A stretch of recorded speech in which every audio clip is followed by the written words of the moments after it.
fiquei esperando a vinheta. Então tá, gente, bom dia, né? Já dei bom dia ali antes para vocês. Hoje a gente vai falar um pouquinho do RCPN, então a gente vai começar as aulas com RCPN, depois a gente vai para o RCPJ e RTD. O que eu trouxe para vocês aqui? Um pouquinho da parte geral, tá? Para vocês relembrarem. Vocês vão ver que quando a gente for falando, assim, eu vou lendo um pouquinho do código para vocês. Eu acredito que tudo que possa cair na prova de vocês, eu espero de todo o coração que eu acerte aqui, que sejam as questões que eu tenha trazido para vocês. Porque, como eu disse anteriormente, não existe muita diferença do Código de Normas de Santa Catarina para a legislação federal normal, porque o Código de Normas, ele só vai regulamentar a questão de procedimentos, como proceder, mas questões diferentes, que nem tem em outros códigos, polêmicas, o Código de Normas não traz muito essas questões. O nosso código é um código bem enxuto, é bem minimalista, que se chama, né?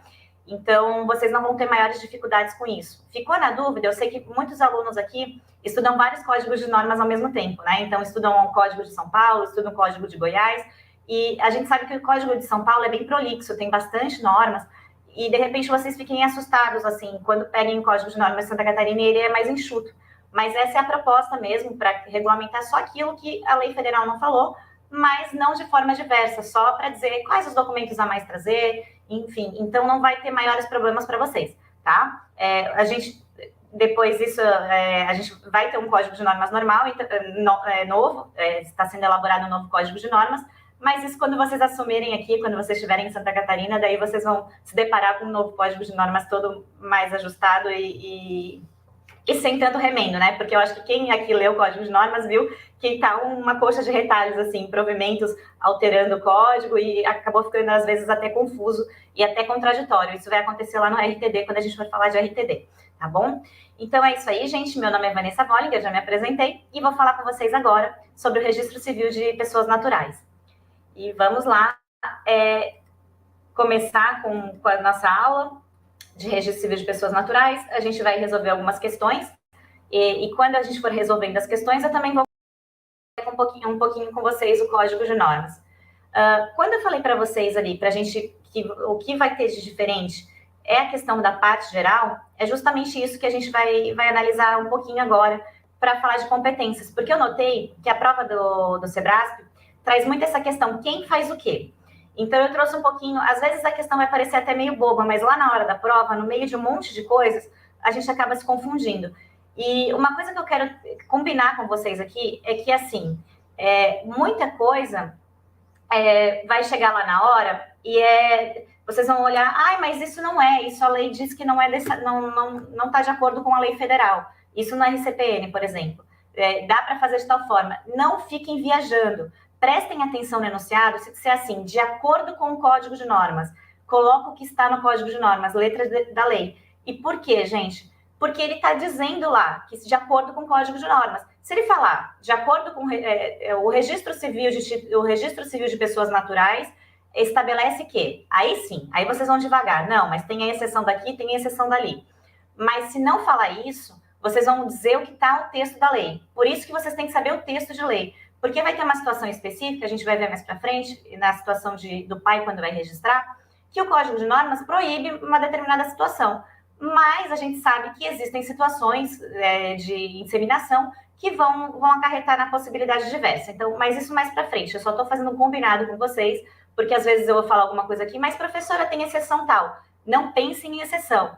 O enunciado falou, de acordo com o Código de Normas, é de acordo com o texto da lei, gente. Vocês prestem atenção nisso, porque às vezes a gente fica viajando e a gente erra a questão porque viaja, tá? Então, como é uma prova uma prova objetiva, eu não entrei muito nos nuances, eu não tentei esmiuçar as situações específicas, porque a gente está numa prova objetiva e a gente tem que dizer o que diz a lei, o que diz o nosso Código de Normas. Combinado? Então, vamos lá para a primeira questão. À luz do Código de Normas da Corregedoria Geral de Justiça do Estado de Santa Catarina, a competência para abrir procedimento preliminar ou preparatório, cuja pena seja a perda de delegação de registrador em decorrência do cometimento de infração e aí é uma coisa que vocês precisam saber. Se eu ingresso com um pedido para procedimento preliminar ou preparatório para perda de delegação, isso é uma coisa que vocês têm que saber. Por quê? Porque importa para a atividade de vocês. Aqui no estado de Santa Catarina, dependendo do tipo de infração, vai para um órgão diferente. Se é suspensão, se é advertência, ele vai para o corregedor permanente, aquele lá do fórum, aquele juiz que você atua diariamente. Mas se é perda da delegação, vocês têm que pensar assim, gente, perda da delegação é uma coisa extremamente grave. Então, para onde vai? Qual é o órgão que vai julgar essa minha perda de delegação? Então, é o que? É o Tribunal Pleno? Quem teve aula aqui comigo viu que a gente falou que aqui no estado de Santa Catarina existe o Núcleo 4, que é uma corregedoria específica para isso. E aí, quem teve aula assim vai lembrar qual é o órgão que vai atuar nesse caso. Então, Conselho Especial do Tribunal, juiz do foro, para perda de delegação, uma coisa tão grave assim, e a gente vai eliminando as situações. Juiz corregedor do extrajudicial, esse já, né, a gente já balança um pouquinho. E corregedor geral do extrajudicial. Qual desses é mais importante no âmbito extrajudicial? Qual desses é o mais que, se eu for pelo raciocínio, não souber a letra da lei, qual desses ele é o mais está no topo deles para julgar o delegatário? Então, pela lógica, a gente saberia que a resposta dessa questão seria a letra E, correto? Então, o corregedor geral do extrajudicial, onde é que está essa resposta? Está lá no artigo 64, inciso 2º do Código de Normas, que diz assim: a abertura de procedimento preliminar ou preparatório compete ao corregedor geral do foro extrajudicial, nas hipóteses de perda de suspensão ou perda de delegação. Então, vocês têm que saber, esse artigo aqui vocês têm que saber, tá? Então, o que diz o inciso 1º desse artigo? Que abertura de procedimento preliminar ou preparatório compete ao juiz do foro nas penas de repreensão e multa. Então, prestem atenção, gente, porque as penas menores vai ser para o juiz do foro. Porém, as penas de suspensão e perda da delegação, quem vai atuar vai ser o corregedor geral do foro extrajudicial. Então, esse artigo tem que estar na cabeça de vocês. Vocês peguem esse artigo, marquem aí, grifem, porque pode ser que caia uma questão desse artigo para vocês na prova, tá? E aí, a questão 2. O que diz aqui a questão 2? Conforme Código de Normas da Corregedoria Geral da Justiça do Estado de Santa Catarina, assinale a opção correta a respeito do registro civil das pessoas naturais. E aqui a gente entrou um pouquinho no registro civil das pessoas naturais, tá? No registro de nascimento, havendo extravio da DNV, é possível a emissão pelo próprio registrador. Então, aqui é uma situação, eu disse que são poucas as situações que são diferentes da legislação federal, certo? Aqui é uma dessas situações. No estado de Santa Catarina, não é permitido ao registrador elaborar a DNV. Eu sei que lá na lei vai dizer para vocês que o registrador ele pode preencher a DNV. Aqui não pode, e justamente por conta da lei da DNV e por conta de uma lei estadual que estabelece que partos domiciliares ou partos ocorridos em locais que não têm assistência médica, eles devem ser levados à Secretaria da Saúde para a emissão dessa DNV. Então, não pode o registrador emitir a DNV. Coloquem isso na cabeça de vocês, tá? Mas prestem atenção no enunciado. Por quê? Porque se cair de acordo com a Lei 6.015, vai mudar a resposta de vocês. Então, prestem atenção no enunciado da questão. Se falar de acordo com o Código de Normas, não é permitido. Então, essa questão, essa letra A está errada, tá? E aí, no caso de transgêneros, a alteração do prenome e do sexo será realizada em um único ato de averbação. Isso aqui é questão procedimental, correto? Não está dizendo lá como se faz na legislação federal. A gente não tem isso. A gente tem um provimento do CNJ e a gente tem o estabelecimento aqui, o regramento aqui no Código de Normas Santa Catarina. Então, vamos pular essa, depois a gente fala sobre ela. O registro do filho dependerá, em qualquer situação, do comparecimento de ambos os pais na serventia, pessoalmente ou por intermédio de procurador com poderes específicos. O registro do filho dependerá do comparecimento de ambos os pais? Ele dependerá. Porém, sempre vai ser dessa forma, né? Vai ter... O que diz ali o 547? O registro do filho dependerá do comparecimento de ambos os pais na serventia, pessoalmente por intermédio de procurador com poderes específicos. Então, eu estou já dando a resposta para vocês, né? Aí, o que diz aqui? A pessoa com mais de 16 e menos de 18 anos de idade poderá declarar nascimento de seu filho desde que assistida por seu representante legal. E o que diz lá nosso Código de Normas, no artigo 548? Diz assim: o relativamente incapaz poderá reconhecer espontaneamente a paternidade do registrado, independentemente de assistência. Então, independentemente de assistência, esse relativamente incapaz, ele poderá reconhecer o filho. A gente está no E. Independentemente de autorização judicial, é possível o registro de nascimento que contenha apenas o nome do pai. E aí, o que diz o 549? O registro de nascimento que contém apenas o nome do pai dependerá de determinação judicial. E aqui é uma questão que geraria polêmica. Ai, professora, mas se for uma reprodução assistida, a pessoa chega com toda a documentação, uma reprodução, a chamada barriga de aluguel, que o pai solicita alguém para gestar essa criança, enfim, só teria um pai registral nesse documento. Só que a gente vai receber esse documento, certo? Então, chega no cartório para você um documento de reprodução, a gente vai acabar registrando porque o provimento 63 autoriza, correto? Só que se tiver lá na questão de vocês, dizendo, conforme o Estado de Santa Catarina depende de determinação judicial. Depende, porque o Código do Estado de Santa Catarina diz que depende de determinação judicial. Então, vocês prestem atenção nesses detalhes, porque é isso que derruba o candidato, porque a gente não presta atenção, às vezes, no detalhe, não presta atenção no que está dizendo a questão, no que está dizendo o enunciado dessa questão. E é isso que a gente tem que prestar atenção, tá? Então, aqui, vocês poderiam falar, não, mas tem essa possibilidade. Tem essa possibilidade, mas o que diz o texto da lei? O texto da lei diz que não, que no Estado de Santa Catarina depende de determinação judicial, tá?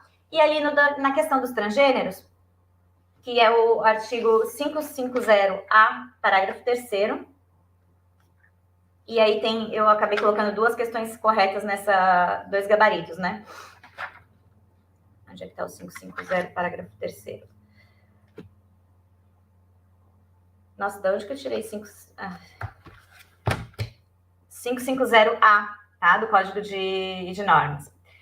Diz assim: os transgêneros, assim se declararem maiores e capazes, poderão requerer ao oficial do Registro Civil das Pessoas Naturais a alteração do prenome e do sexo no assento de nascimento.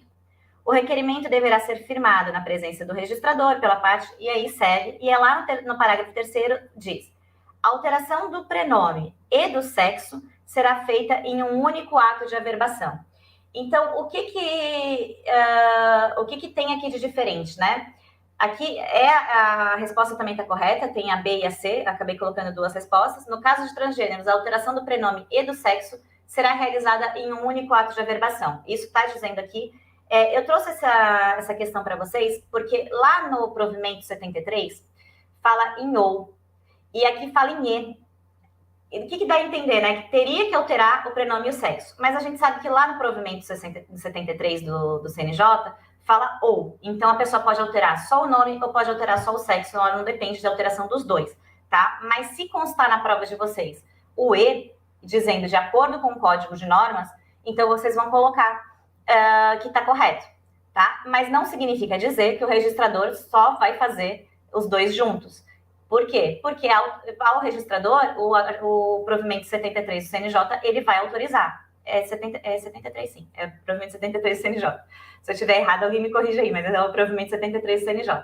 Então, ele autoriza essa possibilidade de trocar só o nome ou trocar só o sexo, tá, gente? Então, prestem atenção nisso, porque às vezes lá na prova vai estar ou, e aí o ou é do provimento 73. Então, são coisinhas, né, que pegam na hora de responder uma questão. Aí a terceira questão, que eu vou falar também ali mais da parte geral.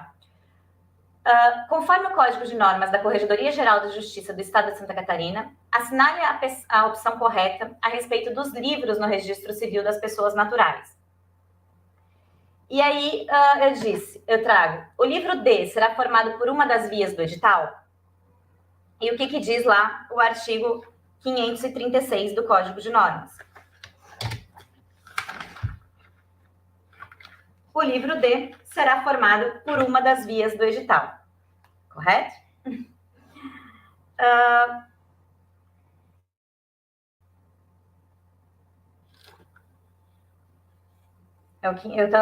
Gente, eu me perdi aqui, peraí. Eu tô no terceiro, 467, questão 3, 536, tá? O livro D será formado por uma das vias do edital, ok. Aí diz, é possível a manutenção do livro D exclusivamente de forma eletrônica. Aí, o que diz o 467...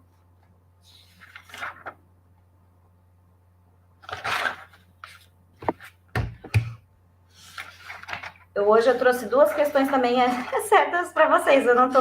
Ontem à noite eu revisei essas questões e eu acho que eu não... 467.6. O que diz lá? Os livros destinados à prática dos atos deverão ser instituídos com a estrita observância das normas de escrituração. E aí o que diz o 6? O inciso 6. Podem ser mantidos exclusivamente em meio eletrônico, aí lá. O livro de registros de proclamas. Então, é possível a manutenção do livro D exclusivamente de forma eletrônica? Sim, é possível. Por quê? Porque o livro D é o livro de proclamas e o nosso Código de Normas estabelece essa possibilidade, tá? O registro de natimorto, ele é realizado no livro E. Aí, isso vocês, né, trazendo lá a própria lei federal, vocês já vão saber que isso aqui vocês vão cortar e deu. Mas o que diz lá o 537 do Código de Normas? E eu com o meu Código de Normas impresso, porque eu sou antiga, né? São, entre outros, atos passíveis de livro no registro E. E aí diz todos os atos que são passíveis de registro no livro E, e não está lá o registro de natimorto. Natimorto a gente sabe que é no livro C, auxiliar, correto? Então não vai entrar aqui, não está correta essa questão. O índice dos registros de natimortos é organizado pelo nome do registrado. E aí o que diz o nosso Código de Normas lá no 535? O índice do livro C auxiliar será organizado pelo nome do pai ou da mãe. Então, ele não é organizado pelo nome do registrado. Existe a possibilidade do pai ou da mãe, no momento do registro desse natimorto, por conta do princípio da dignidade da pessoa humana, enfim, pedir para que o registrador coloque o nome do filho, o nome do registrado nesse registro. Porém, o índice, para que seja localizado, para que se alguém for buscar no cartório esse tipo de documento, esse índice ele é feito pelo nome dos pais, tá? Então, aqui no artigo 535 diz pelo nome do pai ou da mãe. Então, se você for buscar um registro de natimorto, e geralmente é pelo nome da mãe, porque é o nome que vem ali na DO que vocês vão receber. E o natimorto vocês vão receber uma declaração de óbito, tá? A folhinha de declaração de óbito, porque eu não sei se aqui vocês, a maioria não deve ter experiência, mas quando chega no cartório pra gente, um registro de nascimento ou um registro de óbito, ele vem pelaquela declaração de nascidos vivos ou uma declaração de óbito. Essa declaração de óbito é a mesma para morte natural, morte violenta ou um natimorto, só que vai estar lá em cima, vai ter um tiquezinho lá em cima dizendo que aquela criança específica, aquele recém-nascido, se trata de um natimorto que ele não respirou, tá? Então, é uma DO que vocês vão receber. Os atos civis ocorridos no estrangeiro serão registrados no livro E. E aí, o que diz o 537? Ato civil ocorrido no estrangeiro... eu coloquei não serão, olha só. Olha como uma pegadinha fica evidente aqui, até quando a professora lê rápido e não vê. Isso pode acontecer com vocês lá na hora da prova. Os atos civis ocorridos no estrangeiro não serão registrados no livro E. Então, não serão... os atos civis ocorridos no estrangeiro, eles serão registrados no livro E. Está lá no artigo 537 do Código de Normas, então risca aquele não, e está incorreta essa afirmativa, tá? E aqui a letra A, gente, olha só também que pegou a professora, né? o livro D será formado por uma das vias do edital. Não, ele não será formado por uma das vias do edital. Ele poderá ser formado por uma das vias do edital. Então, palavrinhas assim pegam a gente. Até eu que elaborei a questão agora, passei assim, nossa, mas tem duas corretas? Não, ele poderá ser reformado por uma das vias do edital, mas pode não ser. O registrador tem a opção de escolher por fazer um registro dessa via do edital, tá? Então, a resposta correta aqui é a letra B, B de bola. Para vocês verem como é fácil a gente se enganar nos questionamentos, né? Como chega lá na hora da prova e a gente se engana na hora de elaborar a questão, que até a professora que faz a questão, ela se engana. Mas prova de primeira fase, prova de primeira... Travou o áudio, Everson. Já voltou agora, né? Agora acho que voltou. Não voltou? É que tá bem baixinho, não sei se é só para mim ou para todo mundo. Oi. Bom, na verdade eu só vou fazer um comentário bem rápido aqui, tá, professora? O pessoal que está assistindo ao vivo aqui, a gente já vai encerrar essa aula aqui, a gente vai voltar no link da aula das 9 horas. E para a professora, só uma perguntinha que ficou aqui na questão número 2, se a professora já quiser voltar à tela na questão número 2, perguntaram o seguinte, o Flávio Almada, ele falou assim, na letra C, não poderia considerar incorreta, tendo em vista a possibilidade do comparecimento apenas um dos pais, conforme parágrafo 1º e 2º, está aqui a pergunta do Flávio Almada na tela, e até a Camille Filipim também, na letra C, ela disse também, está certa a expressão qualquer situação, o código aponta algumas exceções. Se a professora puder... É isso que eu estou falando para vocês, gente. Até a professora que elabora a questão, na hora de fazer, acontece isso. Realmente, se pode comparecer um dos pais para fazer. Então, não é qualquer situação. Exatamente a qualquer situação está incorreta. Eu olhei rápido ali na hora de responder. Eu acabei dizendo para vocês que estavam duas corretas, né? Mas não, gente, me perdoa. Eu acho que é o horário da manhã. Hoje não está funcionando muito bem, mas eles estão corretos. A letra C não é em qualquer situação, tá? Então, existe a possibilidade da mãe comparecer no cartório para fazer o registro do seu filho, mesmo sem o nome do pai, né? Ela pode fazer sozinha. Ou ela pode comparecer o pai munido da declaração da certidão de casamento, então ele pode registrar essa criança se ele tiver a certidão de casamento, ou mesmo uma autorização da mãe para esse registro. Então é possível lá no artigo 545 ou 547, deixa eu só na letra 545. Tô pegando no...